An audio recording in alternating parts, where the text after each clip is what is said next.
সাফ অনূর্ধ্ব-20 নারী ফুটবল টুর্নামেন্টে বাংলাদেশের জয়রথ অব্যাহত রয়েছে। আজ নিজেদের চতুর্থ ম্যাচে ভুটানকে ৩-০ গোলে হারিয়েছে স্বাগতিকরা।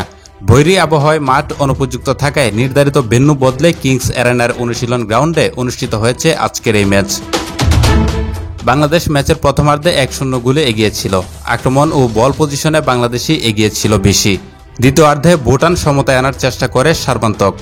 বাংলাদেশ পেনাল্টি পেয়েও একটি গোল মিস করে, তবে পরে আরও ২টি গোল পাওয়ায় ম্যাচে জয় কোনো সমস্যা হয়নি। বাংলাদেশের হয়ে প্রথম ২ গোল করেছেন তৃষ্ণা। ম্যাচের ৩৩ ও ৬৫ মিনিটের সময় গোল করেন তিনি। এর আগে নেপালের সঙ্গে শেষ মিনিটে তিনি গোল করেছিলেন। আজকের ম্যাচের অপর গোলটি ৭৪ মিনিটে করেছেন স্বপ্না রানী। গত পরশুদিন বাংলাদেশ ভুটানকে ৪-১ গোলে হারিয়েছিল। ওই ম্যাচটি ২ মাঠে অনুষ্ঠিত হয়েছিল। কিংস অ্যারেনায় প্রথমার্ধে বাংলাদেশ শান্তি মার্ডির গোলে ১-০ গোলের লিড নিয়েছিল। ৩ ঘন্টা পর শুরু হওয়া দ্বিতীয়ার্ধে ভুটান সমতায় আনে দ্রুত।